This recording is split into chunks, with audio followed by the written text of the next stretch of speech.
Bienvenue dans un nouvel épisode des Chroniques du Cœur, le podcast qui vous guide vers des relations harmonieuses et épanouissantes.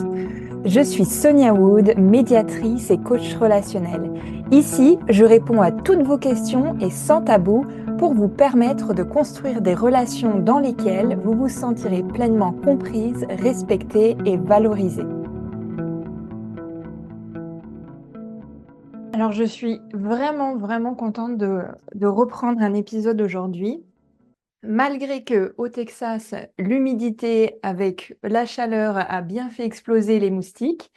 Donc, je suis couverte de piqûres de moustiques, mais bon, c'est un détail. Euh, j'ai envie aujourd'hui d'aborder le sujet des haters. Autrement dit, vous savez, toutes les personnes sur les réseaux sociaux qui postent des commentaires désobligeants, parfois même insultants, souvent agressifs. J'ai envie d'aborder ce sujet-là parce que si vous êtes comme moi, vous avez un compte ou un autre sur un réseau, que ce soit Facebook, Instagram, YouTube, TikTok, peu importe le réseau, vous avez probablement un compte quelque part. Et peut-être que vous êtes comme moi, vous faites partie de quelques groupes de choses qui vous intéressent, de groupes créatifs ou de groupes de voyage, euh, de plein de choses possibles. Et de temps en temps, peut-être que vous partagez des choses ou que vous répondez à une publication. Et ça peut arriver que vous soyez entrepreneur ou pas. Ça ne s'adresse pas que à des personnes qui ont un compte business. Mais ça peut arriver que quelqu'un va commenter parce que vous avez posté votre vidéo de votre enfant de 2 ans qui faisait quelque chose et que quelqu'un va vous dire «Oh mais c'est pas responsable, c'est trop dangereux». Ou alors que vous avez voulu partager quelque chose qui vous tenait à cœur, mais qu'en fait ça fait susciter pas mal de réactions parce que c'est pas politiquement correct, parce que ça touche des valeurs très personnelles qui peuvent être différentes d'un individu à l'autre, etc., etc. Il y a tout un tas de raisons pour lesquelles, en fait, ces commentaires désobligeants arrivent. Et c'est vrai que de la même façon, si vous voulez, quand on est en voiture, on ne voit pas le visage forcément des gens et donc on va avoir tendance à laisser passer, disons, des comportements, on a moins de filtres, on va dire. Donc, de la même façon, derrière un écran, on ne voit pas le visage des gens. Et donc, oui, on sait pertinemment que derrière un ordinateur, il y a une personne, normalement humaine, hein, on est d'accord, quoique aujourd'hui, on ne sait plus avec l'intelligence artificielle. Mais allez, partons du principe que quand même, en général, ce sont des personnes comme vous et moi qui écrivent les commentaires. Et donc, ça peut arriver, même si on est conscient finalement, en théorie, on le sait, qu'il y a quelqu'un derrière l'ordinateur qui va écrire, et bien que finalement, c'est comme s'il n'y avait personne. Et donc, on oublie un peu, on déshumanise, et c'est un peu même si les réseaux ont probablement plein de choses positives à apporter, il y a quand même cet aspect très négatif finalement qui déshumanise la personne qui est derrière l'ordinateur, la personne qui a publié quelque chose, la personne qui a écrit, qui a publié une image, etc. Et donc, c'est quelque chose, c'est un effort à faire que déjà de se rappeler que oui, derrière ça, il y a une personne humaine tout comme moi. Alors, évidemment, dans les personnes, les haters, il y a des personnes qui aiment, voilà, juste critiquer. Et je pense, vous savez, il y a quelque chose que j'ai entendu qui m'a beaucoup marqué, petite parenthèse, parce que ça n'a pas de rapport avec les réseaux sociaux, mais quand j'ai commencé l'éducation avec mon deuxième chien, qui était très réactif, même s'il fait des progrès, mais il était très réactif envers les gens et les animaux quand il est arrivé. Et moi, ça m'avait placé dans une position d'embarras très stressante où je me dis, mais on venait d'emménager dans un nouveau voisinage, mais qu'est-ce que les gens vont penser? Qu'est-ce que les voisins vont dire, etc. Ils vont juste me voir cette folle avec un chien furieux. Et en fait, il y a un des éducateurs canins qui m'a dit, mais écoute, euh, Sonia, c'est pas quelqu'un que tu vas inviter pour prendre le thé. C'est pas quelqu'un qui t'invite pendant les vacances non plus. Donc, qu'est-ce que tu t'en fiches que cette personne critique ou pas ce que tu fais? Ce que tu veux faire, c'est aider ton chien. Donc, tu te focalises là-dessus. Et donc, si on transpose ça sur les réseaux, les personnes qui vous écrivent des commentaires désobligeants, des choses blessantes, et parfois sans même en fait vraiment avoir voulu être blessant, mais ça l'est parce qu'aujourd'hui vous êtes fatigué, parce que les mots ont mal été choisis peut-être, parce qu'il y a plein de raisons qui peuvent faire que ça vous touche. Eh bien, ce ne sont pas forcément des personnes, déjà de une, que vous avez déjà rencontrées en vrai, de deux, ce ne sont pas des personnes que vous invitez pour prendre le café, et de trois, ce ne sont pas des personnes qui vous invitent dans leur résidence de vacances, je ne sais où. Donc, j'ai envie de dire déjà, mais qu'est-ce qu'on s'en fiche de ces personnes-là? D'accord? Et oui, c'est facile à dire, mais il y a plein de choses que je vais dire dans les podcasts, c'est très facile à dire. Et je vous assure que c'est pas aussi facile à mettre en pratique, mais que ce soit pour vous ou pour moi, je suis mangée à la même sauce que vous. La différence, c'est que moi, c'est mon métier de le faire tous les jours. Tous les jours, observer comment je réagis à telle ou telle chose, comment je réfléchis, quelle est ma réponse émotionnelle, quelle est ma réponse, le vocabulaire que je vais employer pour répondre. Et donc, c'est du fait du métier de médiateur, c'est mon job, j'estime en tout cas, tous les jours, d'être sur le qui-vive de mes réactions. Est-ce que je réussis tous les jours? Pas du tout. Mais c'est un entraînement en fait que je fais. Il n'y a pas d'école pour gérer les conflits. Alors oui, il y a des formations, on va vous apprendre la théorie, on va vous donner, oui, il y a des petits mots, des ceci, des choses à apprendre. La formation que je propose, c'est également le programme Self Mastery, c'est également il y a des techniques, du vocabulaire à pratiquer. Mais, et c'est d'ailleurs pour ça que j'inclus des jeux de rôle dans mon programme, parce que il n'y a que la pratique et il n'y a que vous qui puissiez le faire tous les jours, pratiquer. Dès qu'il y a une situation qui vous met en réaction, qui vous met sur la défensive, observez-vous. Comment vous répondez? Comment vous réagissez? Quelle émotion ça suscite et comment vous gérez cette émotion-là? Et donc, le problème des réseaux sociaux ne va pas être différent d'autres choses.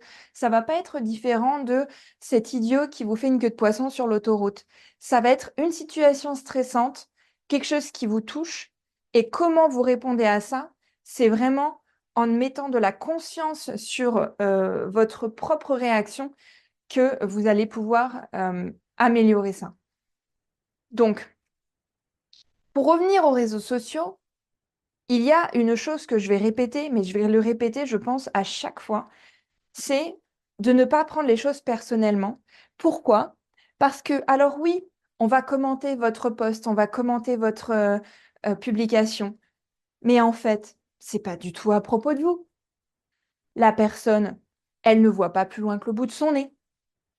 La personne qui vient commenter avec un message insultant, en fait, la seule chose qu'elle veut dire, c'est mais moi, dans ma vie, ça se passe comme ça. C'est pas du tout, vous faites les choses pas bien.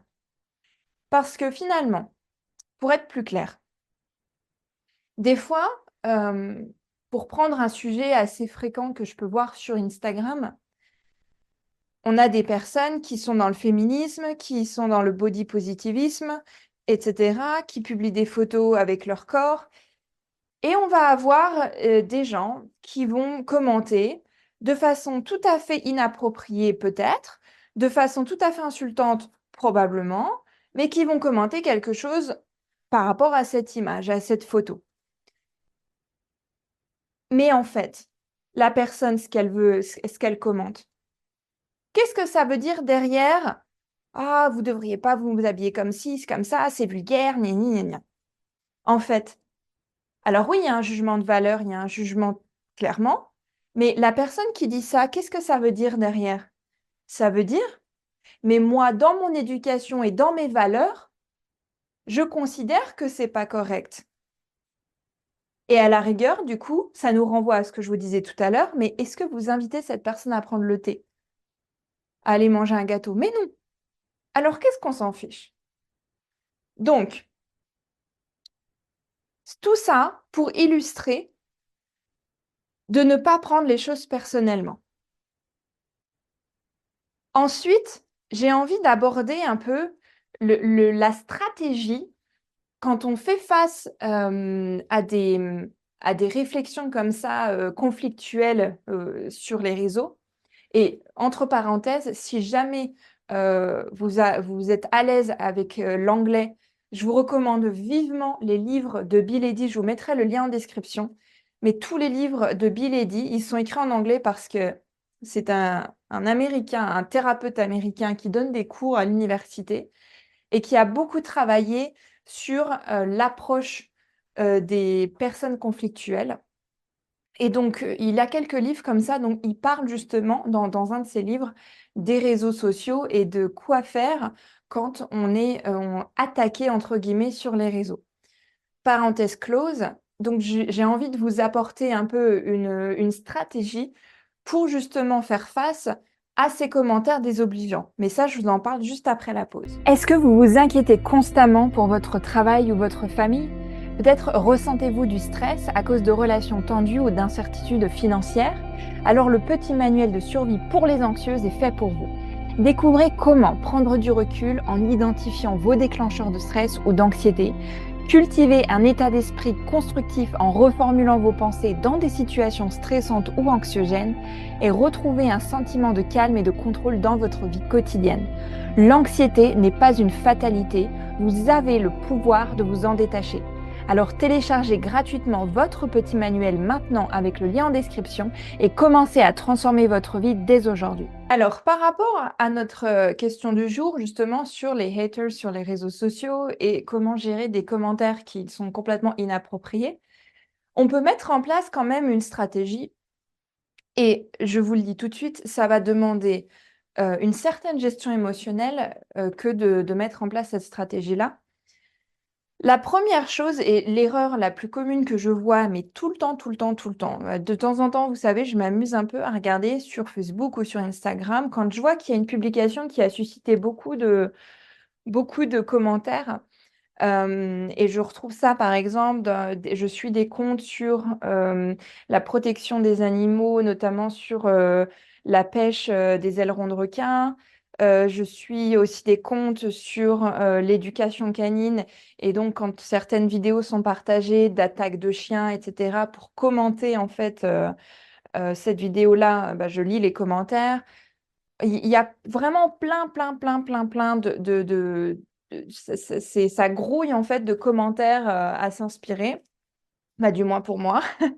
Et donc, l'erreur la plus fréquente que je vois, c'est que les gens vont répondre.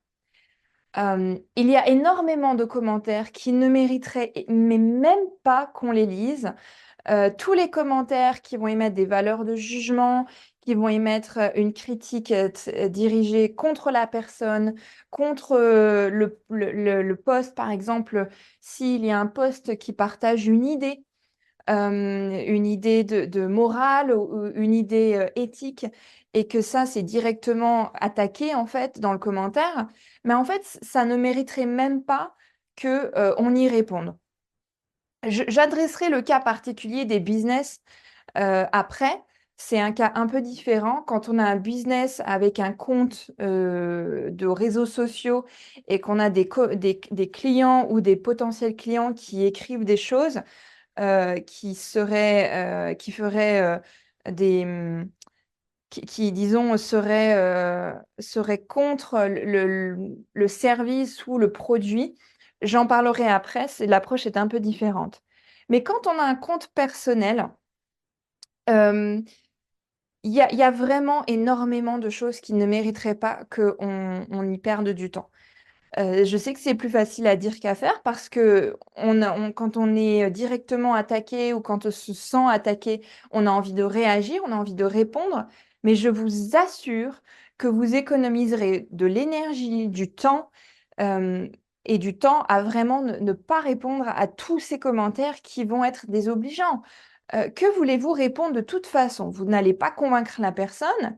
Et puis, si vous répondez quelque chose, ben, en fait, vous donnez matière à la personne justement qui venait d'être désobligeante à surenchérir. Donc là, l'idée, c'est de couper le cercle vicieux et de ne pas répondre. À la rigueur aussi, effacer le commentaire si vous estimez que c'est complètement inapproprié. Vous êtes tout à fait en droit de le faire, évidemment. Donc ça, c'est la stratégie vraiment numéro 1.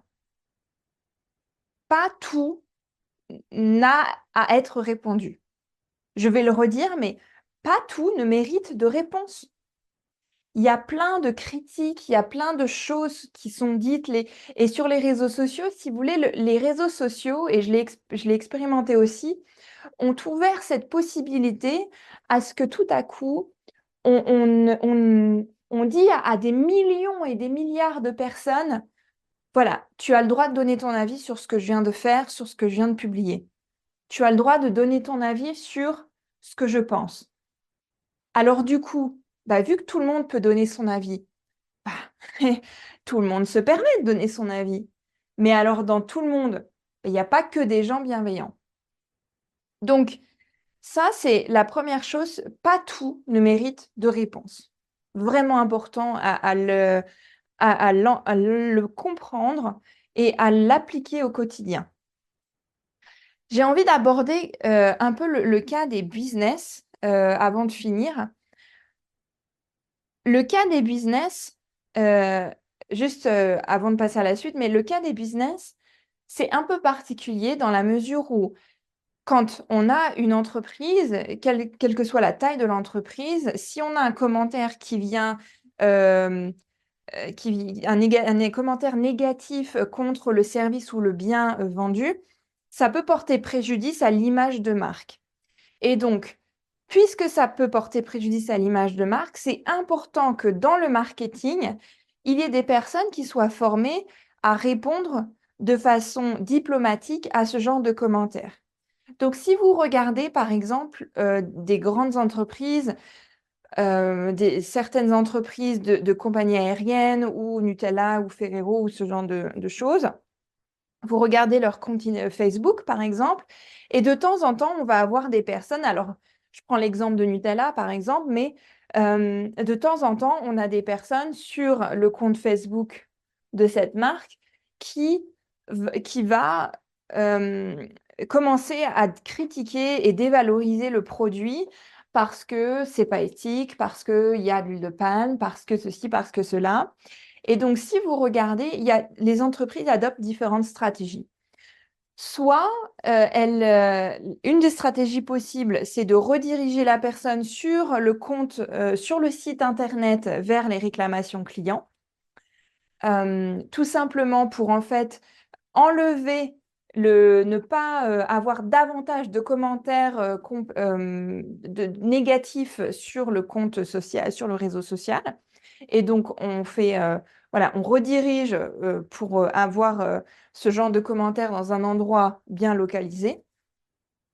Ou alors, il y a d'autres compagnies qui, ne font, qui se fichent un peu de ça, mais qui vont répondre de toute façon aux commentaires directement sur le compte social et qui vont répondre de façon diplomatique. Et donc, ça va m'amener justement sur comment répondre de façon diplomatique quand c'est nécessaire, à se rappeler que dans, je pense, la moitié des cas, si ce n'est les trois quarts, ce n'est pas nécessaire de répondre. Mais pour les entreprises, ça l'est justement par rapport à cette image de marque, pour conserver une image de marque positive. Quand l'entreprise ne répond pas à un commentaire négatif, si vous voulez, ça renvoie l'image, ah, bah, en fait, ils s'en foutent, et voilà, il y a pas de service client, etc., c'est pas efficace. Alors que si vous répondez à ce genre de commentaires en tant qu'entrepreneur ou en tant que business, vous montrez que votre service client, il est à l'écoute, il est présent et il a à cœur d'apporter quelque chose de constructif et de positif pour l'expérience client.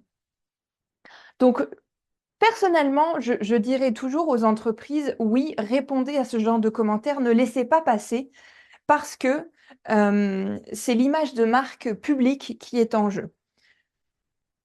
Maintenant, quand c'est nécessaire de répondre, comment on fait? Et ça va être le dernier point que je vais aborder pour aujourd'hui.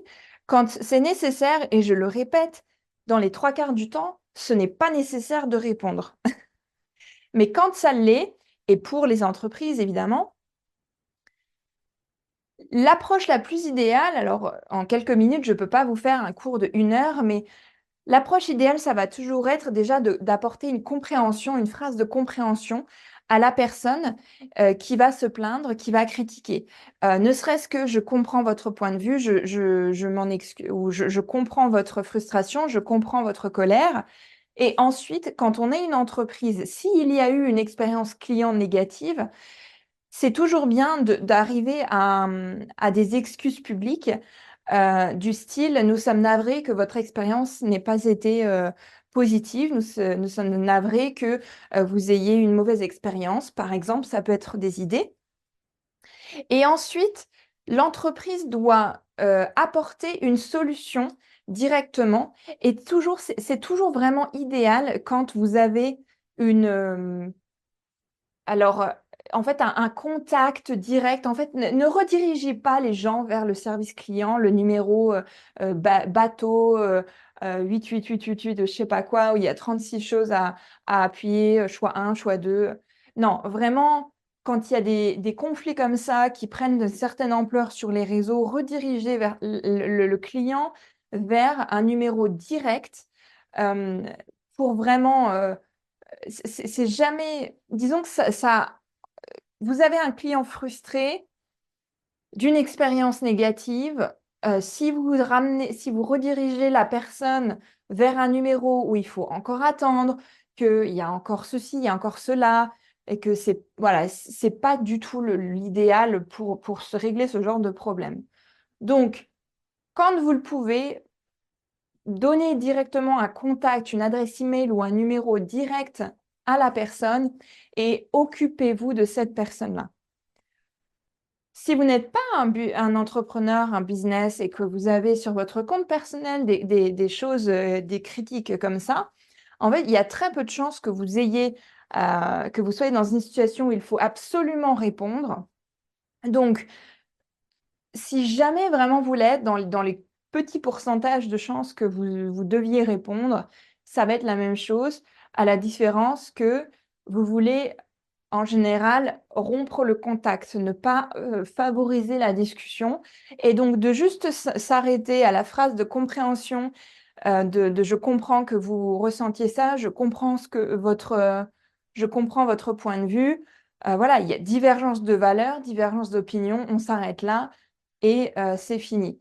Heu, de mon point de vue de médiateur, en fait, de médiatrice, il y a pas à chercher d'aller plus loin, à vouloir prouver. Ne cherchez pas à prouver que votre point de vue est le meilleur. Ne cherchez pas à prouver que vous avez raison, que l'autre personne est malhonnête, que l'autre personne est agressive, que ceci, que cela, que le commentaire était méchant, que c'était désobligeant. Ne cherchez pas. Si la personne n'a pas l'esprit de voir par elle-même, c'est pas votre rôle nécessairement de sermonner les gens. Donc voilà, c'est un peu la stratégie que je donnerais pour faire face aux haters.